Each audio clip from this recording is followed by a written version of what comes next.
지금 함께 보실 말씀은 나훔서 2장 1절부터 7절까지 말씀입니다.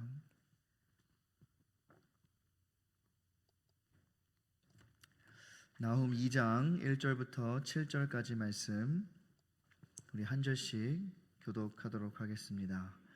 1절 말씀 제가 먼저 봉독합니다. 퍼기하는 자가 너를 치러 올라왔나니 너는 산성을 지키며 길을 파수하며 내 허리를 견고히 묶고 내 힘을 크게 굳게 할지어다. 여호와께서 야곱의 영광을 회복하시되 이스라엘의 영광 같게 하시나니 이는 약탈자들이 약탈하였고 또 그들의 포도나무 가지를 없이 하였음이라. 그의 용사들의 방패는 붉고 그의 무사들의 옷도 붉으며 그 항오를 버리는 날에 병거의 쇠가 번쩍이고 노송나무 창이 요동하는도다. 그 병거는 미친 듯이 거리를 달리며 대로에서 이리저리 빨리 달리니 그 모양이 그가 그의 존귀한 자들을 생각해내니 그들이 엎드러질 듯이 달려서 급히 성에 이르러 막을 것을 준비하도다. 강들의 수문이 열리고 왕궁이 소멸되며, 함께 보겠습니다. 정한 대로 왕후가 벌거벗은 몸으로 끌려가니 그 모든 시녀들이 가슴을 치며 비둘기같이 슬피 우는도다. 아멘. 우리가 새벽에 지금 계속 나훔의 말씀을 살펴보고 있습니다.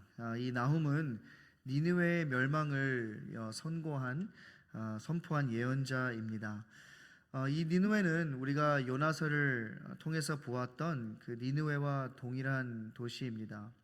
그래서 이 나훔서를 이 요나서의 후편이라고 말하기도 합니다. 이 나훔서는 하나님이 모든 민족의 주인이라는 것을 알려줌과 동시에 불의한 국가와 부패한 민족은 반드시 멸망한다라는 그러한 메시지를 담고 있습니다. 이 구약의 예언서는 대부분 이스라엘을 향한 하나님의 말씀을 소개하는 내용입니다. 그런데 이 나훔서는 아수르라고 하는 그 이방인들을 향한 하나님의 말씀을 소개하고 있습니다. 물론 요나서도 이 아수르인 그 수도인 그 니느웨 백성들을 향한 하나님의 말씀을 소개하고 있습니다. 하지만 똑같이 아수르를 대상으로 한 하나님의 말씀이라고 해도 이 요나서와 이 나훔서에는 차이가 있습니다. 이 요나 때는 40일이 지나면 니느웨가 무너질 것이다 라고 말씀했어요. 이것은 무엇이냐면 40일이라는 그 기간에 유예기간이 있다라는 그러한 의미였습니다. 그런데 이 나훔서에는 그런 것이 없어요. 임박한 멸망이 선포되고 있습니다. 또한 요나서는 아무리 아수르가 잘못이 많다고 해도 자기의 잘못을 회개하면 하나님께서 그들을 인애와 자비로 용서해 주신다라는 말씀을 담고 있습니다. 그리고 실제로도 하나님께서는 하나님의 뜻을 돌이켜 재앙을 내리지 않으셨습니다. 그런데 나훔서는 이 아수르의 수도인 니느웨 사람들을 철저히 심판하시겠다는 말씀을 담고 있습니다. 그리고 실제로 1장 말씀에 시작하는 말씀에서부터 이 말씀은 니느웨에 대한 경고의 말씀이다라고 이야기하고 있어요. 여기서 경고란 형벌을 내리겠다라는 그러한 말씀인데 요나서에 나오는 하나님의 모습과는 정반대의 모습입니다. 자, 그렇다면 하나님께서 변하신 것인가? 그렇지 않습니다. 이것은 하나님께서 변하신 것이 아니라 사람들이 변한 것이고 사람이 교만해져서 돌이키지 않았던 것에 대한 대가였어요. 요나서를 보면 요나가 니느웨를 향해 40일이 지나면 이 니느웨가 무너질 것이다 라고 선포했을 때 그 말씀을 듣고 니느웨 백성들은 그 백성들은 하나님 앞에 회개했습니다. 그런데 이렇게 회개했던 그러한 사람들이 그 회개는 온데간데 없고 저들은 다시 하나님의 뜻을 떠나 살게 되었고 하나님의 경고와 심판을 받아야 하는 그러한 처지에 놓이게 된 것입니다. 한때 하나님 앞에 엎드렸던 사람들이 다시 그 옛날의 모습으로 돌아가 폭력을 행하며 또 교만 가운데 살아가게 되었던 것이죠. 여기서 우리는 이 진정한 회개가 무엇인가라는 그것을 생각해 보지 않을 수가 없습니다. 대부분의 사람들은 우리가 회개한다라고 했을 때 그냥 우리가 죄 지은 거를 후회하거나 또 잘못한 것을 용서해 달라고 그냥 하나님 앞에 눈물로 기도하는 것으로 생각합니다. 그러나 진정한 회개는 그냥 하나님 앞에 용서를 구하고 그냥 눈물 좀 흘리고 하는 그러한 기도가 아니라, 진정한 회개는 죄로부터 돌이켜서 하나님께로 돌아가는 삶의 방향의 전환이 생기는 것을 의미합니다. 즉 죄를 미워하고 죄를 버리고 하나님께서 원하시는 모습으로 사는 그 자리까지 나가야 한다는 것이에요. 우리가 죄를 회개하고 그 죄를 벗어냈으면 그 죄를 다시 주워 담는 것이 아니라 이제는 그 죄의 모습을 다 지워버리고 하나님이 원하시는 그러한 삶으로 우리의 삶의 방향의 전환이 되어야 한다라는 것이에요. 웨스트민스터 소요리 문답 제87문에 보면 생명에 이르는 회개는 무엇입니까? 라는 질문이 나옵니다. 그에 대한 답은 이렇습니다. 생명에 이르는 회개는 곧 구원 얻는 은혜인데, 이로 말미암아 죄인이 자기 죄를 참으로 알고 또 그리스도 안에서 하나님의 긍휼하심을 깨달아 자기 죄를 슬퍼하고 미워하며 죄에서 떠나 하나님께로 돌아가서 굳게 결심하고 모든 계명에 새롭게 순종하는 것이다 라고 이야기하고 있어요. 즉 진정한 회개는 단순한 어떠한 감정의 변화가 아니라 전 인격적인 돌이킴을 의미하는 겁니다. 지정의, 즉 우리의 지성과 감정과 의지의 변화가 있어야 한다라는 것이에요. 단순히 죄를 지면 벌 받는 것이 무서워서 하는 회개는 어쩌면 그 순간을 회피할 수는 있을지 모르겠지만 진정한 삶의 변화는 가져오지 못하는 것이에요. 그러니 우리가 아무리 눈물을 흘리며 죄를 회개해도 또다시 그 죄를 짓는 것입니다. 그리고 그 회개 기도를 했다는 것에 조금이나마 죄책감을 덜어버릴 수 있다는 생각에 어느덧 그 회개의 기도가 습관이 되어버린 기도가 되어버렸다는 거예요. 내가 하나님 그동안 지난 한 주 하나님이 말씀하신 하나님의 뜻대로 살지 못했습니다 라고 기도는 하지만 내가 정말 지난 한 주 하나님의 말씀대로 살지 못한 것에 대한 가슴치는 회개가 없다는 것이죠. 어쩌면 나홈서에서 이야기하고 있는 니느웨 사람들의 모습이 이러했던 것 같아요. 그런데 하나님께서 이러한 니느웨 사람들의 모습을 이제는 그냥 보고만 있지는 않으십니다. 무너지지 않을 것 같은 니느웨가 어떻게 철저하게 멸망할 것인지를 오늘 본문의 말씀에서 상세하게 말씀해 주고 있어요. 1절 말씀에 보면 하나님께서 파괴하는 자를 보내주시겠다라고 것을 보게 됩니다. 사실 이 말씀은 현재의 상황이 아니라 앞으로 이뤄질 것에 대한 예언의 말씀이에요. 그런데 마치 이 말씀이 이미 이루어진 것처럼 이 말씀이 그렇게 들리는데, 그 이유는 하나님 앞에 그 하나님의 심판이 지금 눈앞에 다가왔다라는 그 긴박성을 알려주기 위함이기 때문입니다. 여러분, 당시 아수르는 어느 나라도 함부로 침범할 수 없는 그러한 강대한 나라였습니다. 그러니 자신들이 멸망할 것이라고 상상도 하지 않았기 때문에 늘 교만함 가운데 있었던 거예요. 우리는 이렇게 힘이 있는 사람이다, 우리는 이렇게 능력이 있는 자들이다 라는 그러한 교만함이 저들 가운데 있었던 것이죠. 그래서 자신들의 그 힘을 가지고 하나님을 대적하고 하나님의 사람들을 학대하며 살았던 것이었어요. 그래서 하나님께서는 이러한 자들을 심판하시기 위해 파괴하는 자를 보내시겠다라고 하셨던 겁니다. 자, 그런데 1절 말씀을 자세히 보면 조금 흥미로운 부분이 있어요. 너는 산성을 지키며 길을 파수하며 내 허리를 견고히 묶고 내 힘을 크게 굳게 할지어다 라고 말씀하고 있는데, 언뜻 보면 나홈이 이러한 니느웨 사람들을 걱정해주고 있는 건가? 어쩌면 그 심판을 받지 않을 수 있는 무슨 비밀을 이야기해주고 있는 건가? 라는 느낌이 들기도 합니다. 그런데 사실은 이 말씀은 이러한 의미예요. 그래, 네가 한번 힘써서 파괴하는 자를 막아봐라. 그게 가능할 것 같으냐? 라고 이야기하고 있는 거예요.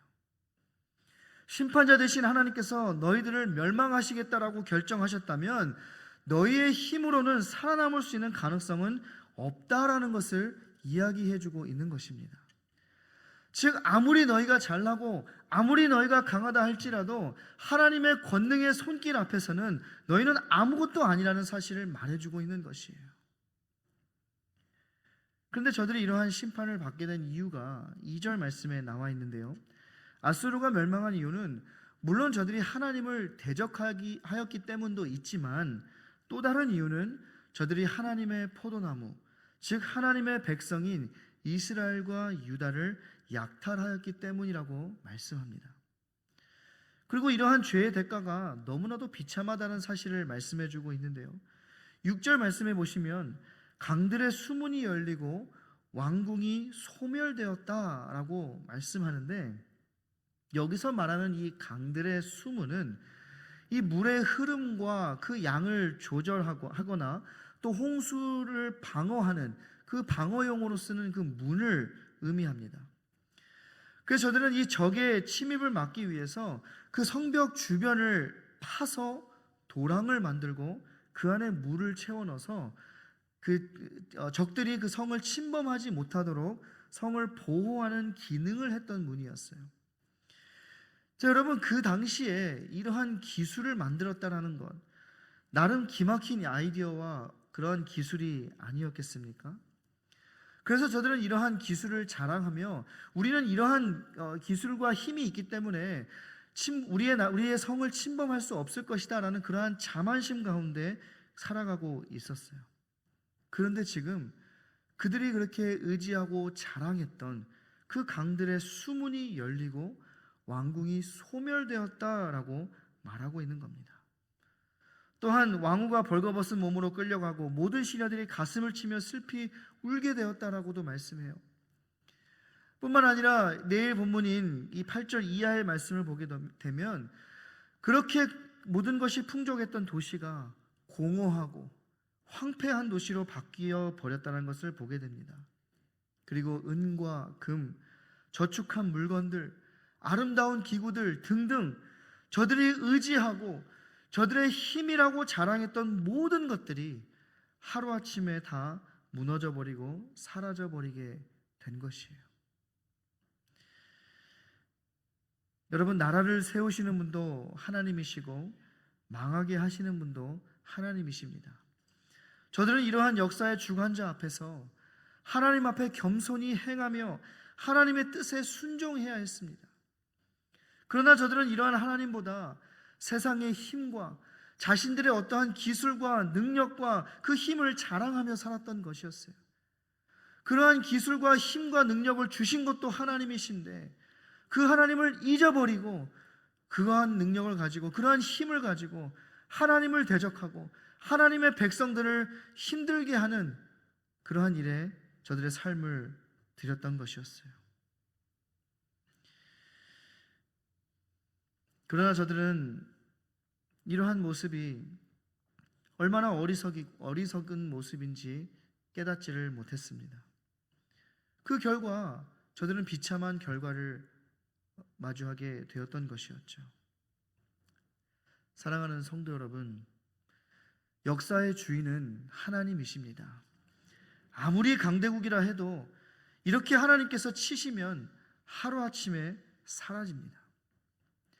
마찬가지로 아무리 우리가 의지하는 것이라 할지라도 아무리 우리가 의지하는 사람이라 할지라도 그 어떠한 것도 하나님보다 강할 수는 없습니다. 그러므로 우리는 사람이 아니라 내 힘과 능력과 지혜가 아니라 오직 하나님만을 의지해야 합니다. 자신의 욕심과 권력을 가지고 교만하게 살아서는 안 되는 것이에요. 여러분, 우리의 진정한 힘은요, 어떠한 기술과 권력과 지식과 경험에서 나오는 것이 아닙니다. 우리의 진정한 힘은 목소리가 크다고 나오는 것이 아니에요. 우리의 진정한 힘은 하나님을 의지하고 하나님 앞에서 겸손하게 행하는 데서 나오는 것입니다. 우리가 허리를 펴고 꼿꼿이 서 있는 데서 진정한 힘이 나오는 것이 아니라 우리의 무릎이 낮아질 때 진정한 힘이 나오는 것이에요. 니느웨는 한때 하나님의 말씀을 듣고 회개했던 도시였습니다.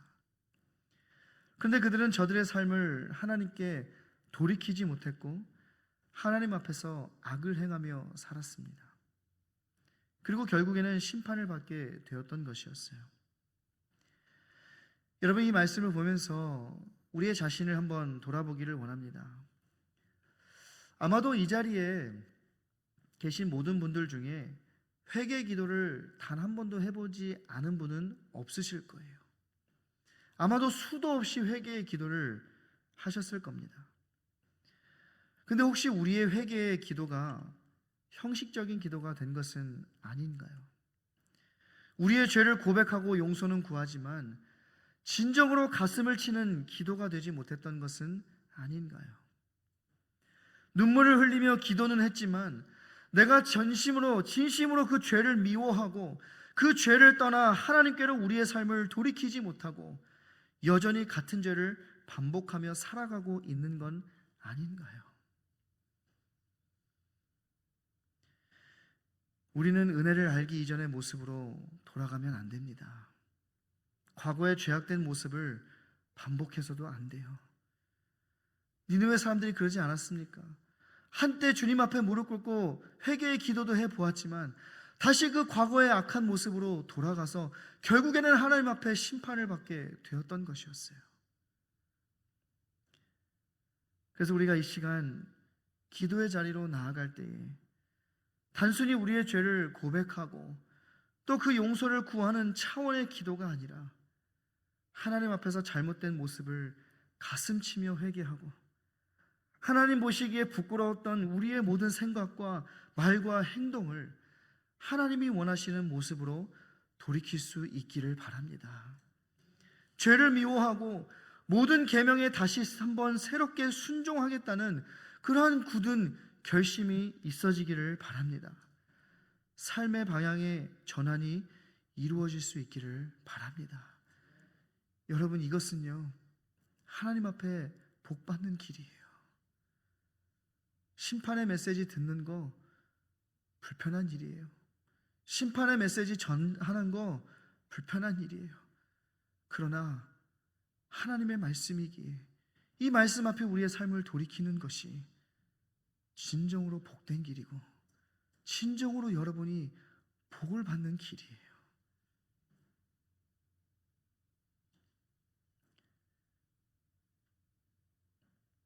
우리 하나님은 공의의 하나님이시지만 동시에 긍휼의 하나님이십니다. 그러므로 우리가 하나님 앞에 겸손히 엎드릴 때에 하나님께서 야곱의 영광을 회복시키시고 이스라엘의 영광 같게 하시겠다고 말씀하신 것처럼 하나님께 우리 가운데 새로운 은혜와 회복과 소망을 허락해 주실 줄로 믿습니다. 이러한 하나님을 의지하며 하나님 앞에서나 사람 앞에서나 부끄럽지 않은 삶을 살아가시는 사랑하는 우리 모든 뉴장의 성도님들 다 되시기를 주님의 이름으로 간절히 축원합니다. 기도하겠습니다. 하나님 아버지, 감사합니다. 이 시간 이 나훔 선지자의 그 예언의 말씀을 통하여서 우리의 삶을 하나님 앞에 다시 한번 돌이킬 수 있는 그 기회를 이 말씀을 통해 들려지게 해주시니 감사합니다. 하나님, 우리가 심판받기 두려워서 회개하는 것이 아니라 정말 우리가 하나님을 너무나도 사랑해서 하나님이 원하시는 모습으로 살아가기는 그러한 원하는 마음을 담아 이 시간 우리가 주님 앞에 진정으로 회개하며 우리의 삶을 돌이키고 하나님이 원하시는 삶으로 살겠다는 결단으로 나아가기를 원하오니 긍휼의 하나님께서 우리의 마음을 회복시켜 주시고 또 우리에게 새로운 은혜와 회복과 소망을 허락해 주셔서 우리가 그냥 하루하루 버티며 살아가는 인생이 아니라 하나님의 은혜 가운데 하나님의 그 뜻을 이루며 살아갈 수 있는 우리 모두가 될 수 있도록 은혜로 함께하여 주시옵소서. 감사하며 예수님의 이름으로 기도합니다. 아멘.